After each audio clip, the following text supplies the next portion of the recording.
பாஜக மாநில முன்னாள் தலைவர் அண்ணாமலையை தேர்தலில் போட்டியிடவில்லை என்று மேலிடத்திடம் கூறியிருக்காரு.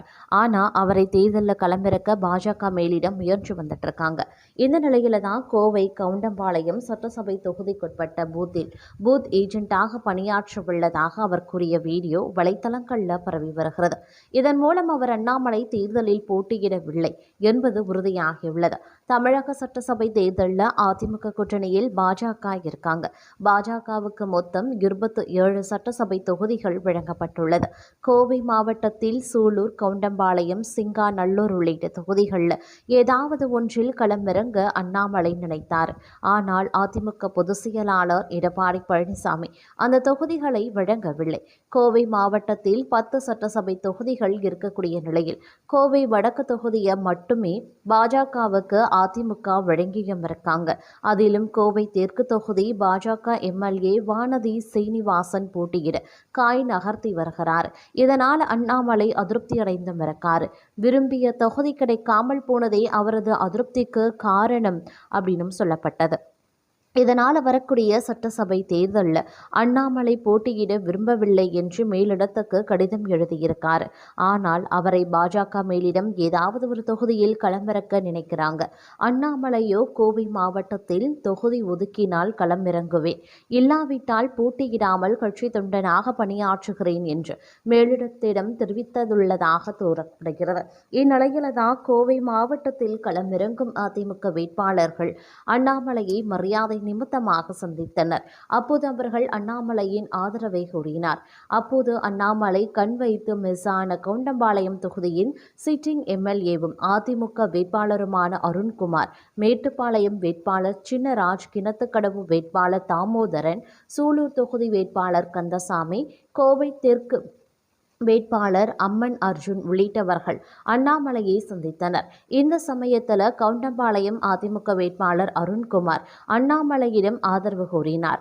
அப்போது அண்ணாமலை தேர்தல் நாளான 23ஆம் தேதி காலையில் நான் ஓட்டு போட்டுவிட்டு பாஜகவின் PLAவாக, அதாவது பூத் லெவல் ஏஜென்ட்டாக பணியாற்றுவேன். அண்ணனுக்காக முழு வேலையை செய்துவிட்டு மாலையில் வருவேன். அப்புறம் நீங்கள் ஆதரவு கேட்டு வந்தால் எப்படி என்றார். அதாவது அண்ணாமலையிடம் அருண்குமார் ஆதரவு கோரிய நிலையில் நான் ஏற்கனவே உங்களின் தேர்தல் வெற்றிக்காக பணியாற்றி முடிவு செய்துவிட்டேன் என்று தெரிவித்திருக்கார். பொதுவாகவே தேர்தலில் வேட்பாளராக போட்டியிடுவோர் பூத் லெவல் ஏஜென்ட்டாக பணியாற்ற மாட்டார். தேர்தல் நேரத்தில் தொகுதிக்குட்பட்ட பகுதியில் வாக்குப்பதிவு நடக்கும் இடங்களில் வலம் வருவார். ஆனால் அண்ணாமலையோ கோவை கவுண்டம்பாளையம் தொகுதிக்குட்பட்ட பூத் லெவல் ஏஜென்ட்டாக பணியாற்ற தயாராக வருகிறார். இந்த வார்த்தைகள் வழியாக அண்ணாமலை தான் நிச்சயம் தேர்தலில் போட்டியிட மாட்டேன், என்னை கட்டாயப்படுத்த வேண்டாம் என்ற மெசேஜ் பாஜக மேலிடத்துக்கு அனுப்பியும் இருக்கார். கோவையில் பாஜகவுக்கு ஒரு தொகுதி மட்டும்தான் என்பதால் அண்ணாமலை மொடக்குறிச்சி அல்லது வேறு தொகுதியில் களமிறங்கும்படி பாஜக மேலிட தலைவர்கள் கூறி வருகின்றனர். ஆனால் அண்ணாமலை அதற்கு ஒப்புக்கொள்ளவில்லை. இதற்கிடையே தான் பூத் லெவல் ஏஜென்ட்டாக பணியாற்றி இருப்பதாக அவர் கூறியிருக்கார். இது அண்ணாமலையின் பிடிவாதத்தை காட்டுவதால் பாஜக மேலிடம் புது தலைவலி ஏற்பட்டிருக்கிறது. மேலும் தற்போது வரைக்கும் பாஜக சார்பில் தமிழக சட்டசபை தேர்தலுக்கான வேட்பாளர் பட்டியல் வெளியிடப்படவில்லை. வேட்பாளர் தேர்வில் தொடர்ந்து குழப்பம் நிலவி வருவதுதான் இதற்கு முக்கிய காரணமாகும். இதனால் அண்ணாமலை போட்டியிடுகிறாரா இல்லையா என்பதை அறிய நாம பாஜக வேட்பாளர் பட்டியல் வெளியாகும் வரை காத்திருக்க வேண்டியதும் அவசியமாகின்றது.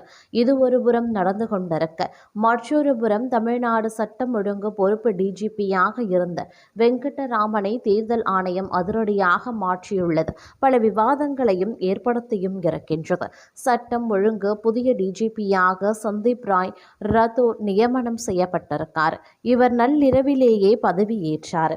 தமிழக அரசியலில் இப்போது அனல் பறக்கும் விவாதம், பொறுப்பு டிஜிபி வெங்கடராமன் மாற்றப்பட்டு சந்தீப் ராய் ரத்தோர் அந்த நாற்காலியில் அமர வைக்கப்பட்டதுதான். ஸ்டாலின் நினைத்தது ஒன்று, நடந்தது வேறு என அறிவாலய வட்டாரமே அதிர்ந்து போயிருக்கிறது. இந்த அதிரடி மாற்றத்தின் பின்னால் டெல்லியின் பவர் விளையாட்டும் எதிர்க்கட்சி தலைவர் எடப்பாடி பழனிசாமியின் மூவ்களும் இருப்பதாக தகவல் கசிக்கின்றன.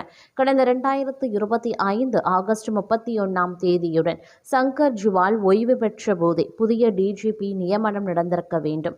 ஆனால் முதல்வர் ஸ்டாலினோ தனக்கு நெருக்கமான நம்பிக்கைக்குரிய ஒருவரை அந்த பதவியில் அமர்த்த விரும்பினார். அதன் விளைவாகவே வெங்கட்ராமன் பொறுப்பு டிஜிபியாக நியமிக்கப்பட்டார். 8 மாதங்கள் ஓடிவிட்டன. தேர்தல் தேதியும் அறிவிக்கப்பட்டுவிட்டது. ஆனாலும் இவரே இருக்கட்டும் என பிடிவாதம் காட்டியது தமிழக அரசு. இந்த தாமதத்திற்கு இன்னொரு காரணம் தமிழக அரசின் லஸ்டர்ஸ் டெல்லி உள்துறை ஏற்கவில்லை. யுபிஎஸ்சி விதிமுறைகளின்படி 3 பெயர்களை பரிந்துரைத்தது. அதில் ஒருவரை தேர்ந்தெடுக்கும் நடைமுறையை தள்ளி போட்டுக்கொண்டே இருந்தது மத்திய அரசு. தமிழக அரசின் லிஸ்டை மத்திய அரசு தொடர்ந்து நிராகரித்திருந்தாங்க. தேர்தல் நேரத்தில் நமக்கு சாதகமான ஒரு அதிகாரி கையில் சட்டம் ஒழுங்கு இருப்பதுதான் பாதுகாப்பு என்பது ஆளுங்கட்சியின் கணக்காக இருந்தது. இங்குதான் ட்விஸ்ட் அரங்கேறியது. தமிழகத்தில் தேர்தல்களும் சூடு பிடித்திருக்கக்கூடிய நிலையில் சட்டம் ஒழுங்கு பாரபட்சமாக இருப்பதாக புகார் வாசித்தார் எடப்பாடி பழனிசாமி. டெல்லிக்கு பறந்த ரகசிய தகவல்களில் பொறுப்பு டிஜிபியை வைத்துக் கொண்டு ஆளுங்கட்சி தேர்தலை சந்திக்க திட்டமிடுகிறது என்கிற பாயிண்ட் அழுத்தமாக பதிவு செய்யப்பட்டது. அமித்ஷாவிடம் எடப்பாடி தரப்பு கொடுத்த அழுத்தமும் டெல்லி மேலிடம் போட்ட ஸ்கெட்சும் அதிரடி உத்தரவாக வந்து விழுந்தது. விதிமுறைகளை மீறி எவ்வளவு காலம் பொறுப்பு அதிகாரியை வைத்திருப்பீர்கள் என ஆணையம் சீறியதன் விளைவுதான் இந்த நள்ளிரவு மாற்றம். புதிய டிஜிபியாக நியமிக்கப்பட்டுள்ள சந்தீப் ராய் ரத்தோர் சத்தமில்லாமல் வேலை பார்ப்பவர். 1992 பேட்ச் IPS அதிகாரி. 1998 கோவை குண்டுவெடிப்பு வழக்கில் குற்றவாளிகளை பிடித்ததில் தொடங்கி Avadi police commissioner, Chennai police commissioner என பல முக்கிய பொறுப்புகளை வகித்தவர். குறிப்பாக CBCIT எஸ்பியாக இருந்தபோது முத்திரைத்தாள் மோசடி வழக்கை இவர் கையாண்ட விதம் டெல்லி வரை பேசப்பட்டது. சாதாரணமாக மறுநாள் காலை 11 மணிக்கு தான் ரத்தோர் பொறுப்பேற்பார் என்று சொல்லப்பட்டது. ஆனால் தேர்தல் ஆணையத்தின் பிடி இறுகியதாலும் டெல்லியின் வாட்ச் தீவிரமாக இருந்ததாலும் எந்த ரிஸ்கும் எடுக்க விரும்பாமல் நள்ளிரவிலேயே அவர் பொறுப்பேற்றுக் கொண்டார். தமிழக அரசின் பிடியை நழுவ செய்து தேர்தல் களத்தை தன் கட்டுக்குள் கொண்டு வர டெல்லி போட்ட மாஸ்டர் பிளான் இது என்கிறார்கள் விவரம் அறிந்தவர்கள். ஏப்ரல் 23 வாக்குப்பதிவு, மே 4 ரிசல்ட் என நகரும் இந்த தேர்தல் களத்தில் புதிய டிஜிபியின் வரவு யாருக்கு சாதகமாக அமையும் என்பதை நாம பொறுத்திருந்துதாங்க பார்க்கணும். அதே நேரம் தற்போதைய அரசியல் சூழ்நிலையில் முன்னாள் முதல்வர் ஜெயலலிதா மறைவிற்கு பிறகு நான் தான் எடப்பாடி பழனிசாமி ஆட்சியை காப்பாற்றி கொடுத்தேன், அப்படிப்பட்ட எனக்கே சீட் கொடுக்கவில்லை என அவிநாசியின் சிட்டிங் MLAவும் முன்னாள் சபாநாயகருமான தனபால் பரபரப்பு குற்றச்சாட்டை தெரிவித்திருக்கார். இது குறித்து அவர் என்ன சொல்லியிருந்தாருன்னா, அவிநாசி தொகுதியில் போட்டியிட நான் விருப்ப மனு அளித்திருந்தேன். ஆனால் அவிநாசி தொகுதி பாஜகவுக்கு ஒதுக்கப்பட்டு விட்டது. இந்த தகவலை கூட கட்சி சார்பில் என்னை அழைத்து சொல்லவே இல்லை. அவிநாசி போய்விட்டதால் வேறு தொகுதியில் போட்டியிடுகிறீர்களா என்று கூட அவர்கள் என்னை கேட்கவில்லை. சிட்டிங் MLA முன்னாள் சபாநாயகரான எனக்கு சீட் வழங்கவில்லை, எனக்கு மரியாதை கொடுக்கவில்லை. முன்னாள் முதல்வர் ஜெயலலிதா மறைந்ததும் தினகரன் ஆதரவு 18 MLAக்கள் எடப்பாடி பழனிசாமிக்கு எதிராக போர்க்கொடி உயர்த்திய போது அவர்களை தகுதி நீக்கம் செய்து எடப்பாடி பழனிசாமியின் ஆட்சியை நான் தான் காப்பாற்றி கொடுத்தேன், அப்படிப்பட்ட எனக்கே சீட் கொடுக்கவில்லை என்று தனது மனக்குமுறலை கொட்டியிருக்காரு.